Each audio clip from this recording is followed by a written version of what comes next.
Welcome back, MTG Joe here. Today we are going to take a look at deck lists that can help you win the best decks in standard best of 3 for the Metagame Challenge that's currently on this weekend. So generally with the Metagame Challenge, you pay 2,000 gold, and if you win 7 games in a row of best of 3 standard on Arena, you can get 30 free packs and a bunch of gems. The break even is usually around 2 wins, so it's a pretty good way to farm packs if you have like a tier 1 to 2 deck. So that's something to kind of keep in mind. So we're going to take a look at specifically over the weekend. End of the season is basically a day away. So these are mythic rank decks that are currently performing well on the ladder. So we're going to get the data from UntappedGG as well as a couple MTGO deck lists. All the deck lists will be in the video description, timestamped and pasted, along with the link for Untapped. So if you want anything, just drop into the video description. While you're there, make sure to like and comment on the video, as well as subscribe. We are like 1,100 subs away from 20,000. The summer is almost done. We're trying to hit 20,000 by then. So if you can, greatly appreciate it if you can drop a sub. It's free, easy, helps out the channel. So let's jump into it. Right now, Vivi continues its dominance of the format. 20% of the meta in Mythic rank. There is the Spotlight series this weekend for Star City Games in Orlando. So we'll see what metagame percentage Vivi players are for that event. Dimir Midrange, 18%, Battlecrier at 6%, Azorius Control at 6%, Pixie at like 6%, then we have Mono Black Demons, 4%, Sacrifice, and then Gruul Landfall kind of wrapping it up. So we are going to look at 25,000 games for the last week played. Well, the most played is also the highest win rate deck, Izzet Vivi, 76%. So notable thing, these decks are starting to pick up some number up to full 4 Quantum Riddlers, usually a split of 2 in the main and then 1 to 2 in the side. So this just helps out in the grindier games. It's early mana, you can warp it, and then because it has 4 power, it would allow you to Winter Night Stories for only 1 mana. So you kind of get that value through. It's just another very impactful piece in the deck. The kind of core engine is Vivi, as well as Agatha Soul Cauldron. A Vivi under a Cauldron means any creature you control with a 1/1 counter on it now basically adds mana equal to its power. So you chain through a whole bunch of spells. Prophecy deck memory, when you're drawing cards, puts counters on things. So it's all a really synergistic deck in that case. 1 Wild Ride, we see 1 Obliterating Bolt as well as a Braid in the main. Just kind of, you're seeing them kind of get teched more for the mirror, just having more answers in that regard. Sideboard, you have Meringue for just like the grindier matchups if they cut you off graveyard, stuff like that. Broadside Barrage deals 5 damage, so covers most creatures in the format, draws discards, Disdainful Stroke for big stuff. You have a Braid, Torch Tower, cheap removal along with Fire Magic as a sweeper, then Spell Pierce and Annul as cheap disruptive counter spells. Gruul Landfall, so basically mono green in the main, and then you they messed up. Oh no, they're playing the island in the main. I was gonna say they messed up. They usually have an island in the sideboard, but they're just playing the island in the main. So this deck here, you have kind of the aggro elements. Tifa, Baby Chocobo, Mossborn Hydra, all care about lands coming into play, increasing power output. Traveling Chocobo lets you play more lands off of your library as well as birds, and then doubles up the effect of landfall. So you get double Mossborn triggers, double Tifa triggers, stuff like that. Bristly Bill puts counters on things. And then you have the Ice Till, which can rebuy like these lands, these fetch lands. So you can kind of keep getting the lands going. It mills you into more effects. And then you can World Soul's Rage as a giant fireball for your opponent. If your opponent's bringing in a lot of sweepers, you're playing blue-white control, or playing a deck that's just, I can't get a creature to stick. Well, then your backup plan is Dragonback Assault. You bring it in out of the sideboard, you have your 1 island in here, and then this just turns any land into a 4/4 dragon. You have an Ice Till to kind of play like a more mid-rangey deck, Seed Ship Impact, Artifact Enchantment Hate, Repulsive Mutation as cheap counters, and then you have some like damage-based removal. Azorius Control, 63%. So this deck is one of the, let's say, known a variety of different ways. You have Day Judgment as a sweeper along with Ultima. Ultima has nice coverage against things like hitting the Cauldron as well. It also, with things like the Curiosity cycle or the Enduring cycle, doesn't allow them to come back. It just ends the turn, which is nice. So death triggers kind of get invalidated. You're just playing a bunch of interactions, Seam Rips, bunch of cheap counters, Get Lost. You have Consult the Star Charts and stock up for card advantage. Then your win cons are like an Overlord, a couple Meringue, and then some Elspeths, along with Fountain Port and Restless Anchorage in the mana base. You are able to pivot to a little bit more of a mid-rangey deck if needed. So you bring in more Overlords, you have Ultima when it's relevant. Beza helps you stabilize against some more aggressive decks. Tishana's Tidebinder is nice against like the VV decks, anything with a lot of triggered or activated abilities. You have Voice in the kind of counterspell-ish mirrors. Rest in Peace for Graveyard Hate, Negate cheap counter, Flash Freeze counter for red and green stuff. Then Devout Decree deals with red and black stuff. So this is a nice answer because it's a clean answer. For example, it's a Kaido, which the sweepers wouldn't normally capture.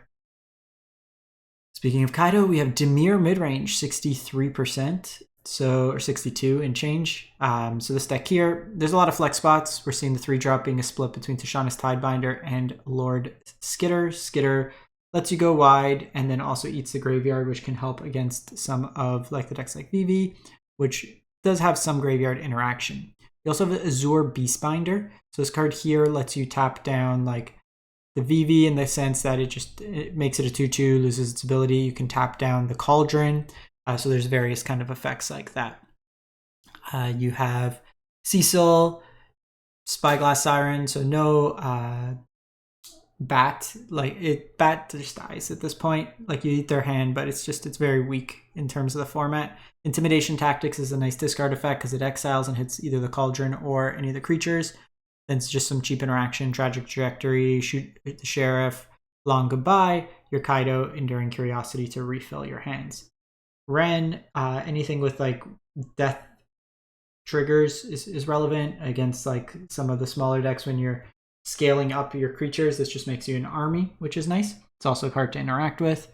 Tidebinder, again, just triggered or activated abilities is nice to hit. Preacher in the mid-rangey matchups, the grindier matchups. Strategic Betrayal is a nice one to both deal with the creature and exile the graveyard. Again, reasonable against Vivi.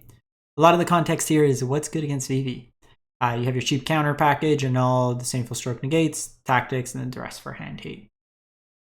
Mono Black Demons, so 62%. So this is the one-shot combo. Unstoppable Slasher with a Bloodletter out, deals 1-hit KO. So you kill your opponent that way. You have Demon Wall, which is a demon and a wall, in case you didn't get that from the name. The Demon Wall lets you play nicely on curve into the Unholy Annex, which is normally you would take damage, just kind of gains and drains. Bunch, discard 6 discard spells main, along with the Deep Cavern Bat, some Cecils, bunch of removal, Preachers, Arctic Enemies, Charm to kind of wrap up the deck. The end is just a nice kind of catch-all answer, even against decks like, for example, the blue-white control deck. This just having coverage to hit like Elspeth and to take those out is pretty reasonable. You have Betrayal, even like the Overlord of the Mistmoors afterwards is nice hit. Betrayal, like we mentioned, in the grindier matchups you have Robbery, Rollclaw Heist is more discard, Bitter Triumph, Planeswalker, and creature removal.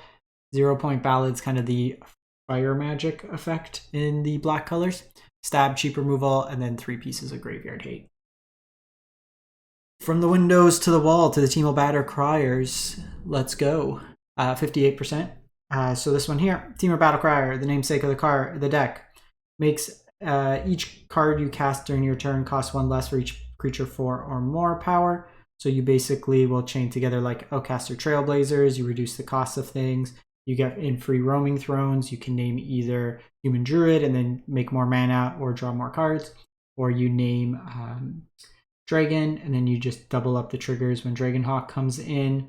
Anti-Causal Vestige draws you cards, it gets cost reduced including the Warp, so the Warp can be potentially as little as 0. Cactus Folk Sure Shot is a way to give your stuff haste and trample, so it lets you push through damage. And then if you're able to assemble a large enough collection of creatures, you can get the cost reduction on Devastating Onslaught, and then you just make a bunch of copies, kind of pseudo Splinter Twin, just with a cap in terms of how much mana you pay into it. Some interaction, and then Lana Werewolf, you're playing Bounce Off because you can target your own stuff instead of like with Flood Boss. So if you kind of fizzle out, you can pick up your Trailblazer or one of your creatures and kind of get some more draws going. Ugin for the mid-rangey matchups, just go over the top. Zurich for heavy removal decks, Scrap Shooter, Artifact Enchantment Hate. Removal options in Dragonfire, Braid, and Fire Magic. Dragonfire being exiles, super relevant. Spectral Denial as the counterspell post board, just works nicely with all your 4 toughness creatures. And then Ghost Vacuum for Graveyard Hate. Pixie, so 57% for Esper Pixie. So this one here, you have Cosmogrand Zenith, which is Quarry Steelcutter at home, cares about playing 2 spells per turn. And in a deck that you're basically playing a bunch of cheap stuff, picking it up, replaying it over and over again, you usually have a lot of ammunition to work with the Cosmogrand. Sun Pearl Kirin, Nurturing Pixie, Fear of Isolation, all ways to pick up stuff. You have Cryogen Relic, comes in, draws you a card, leaves, draws you a card, which is nice.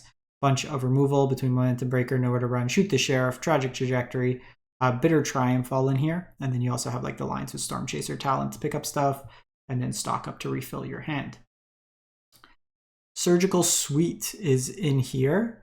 So this one here, you get to return target creature with mana value 3 or less from the graveyard to the battlefield. So it's a way to kind of, in the grindier matchups, recur your creatures over and over again to the battlefield. So you can get back like a Cosmogrand and then play another spell. Kaido for the grindier matchups. Same with Elegy Acolyte if you're removing a lot of stuff. It's also just a nice lifelinker against the aggressive decks. Exercise, just flexible removal. Seam Rip, you have No More Lies as a cheap counter along with a null. Graveyard Hate, and Hand Hate. So I don't know how consistent. We don't see too much mono green, but 80 games, 57% with mono green Stompy. So we have Ouroboroid. One of the creatures where if you don't kill it quick, it will take over the game, putting counters exponentially on creatures each turn. Axebane Ferox, Death Touch Haste, collect evidence 4 to kill it. So it's kind of pseudo untargetable. And depending on your opponents, trades up all the time, especially in like multi-block situations. Scrap Shooter, Artifact Enchantment Hate, Surik against the heavy removal decks. Baloth just comes in, smacks them. The trample is really relevant with these decks because you can make your creatures really big. Keen Eye is Graveyard Hate. You have Overprotect for just protection and then huge damage outputs. Paw Patch puts counters on things. Llanowar to ramp you. Bushwhack is fight or help you find lands. Commune with Beavers, just some card advantage. You have the Oak Hollow Village, so you can put counters on frogs, rabbit, raccoons, or squirrels that enter the battlefield this turn. So you have rabbits, you have raccoons, you have raccoon. You're not a squirrel, so no squirrels in this deck. Technically, your Soulstone is all those and more. Vivian Reed for the grindier matchups, along with Thunderous Velocipede, kind of give you pseudo haste, just kind of sticking around against sweepers. Surik, heavy removal decks, anything with like a lot of ETBs, you can bring in Torpor Orb.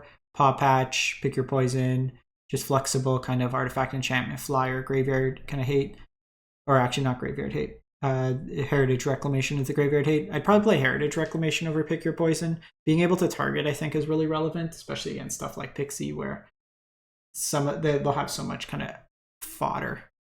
Snakeskin Veil for protection, hard hitting question as a fight spell. Jeskai artifacts, so basically blue-white artifacts with Fire Crystal to give your team haste. The deck is built around Simulacrum Synthesizer. Whenever a artifact 3 CMC or more comes to play, you get a construct artifact creature with power toughness equal to the number of artifacts you control. Repurposing Bay is Birthing Pod for artifacts.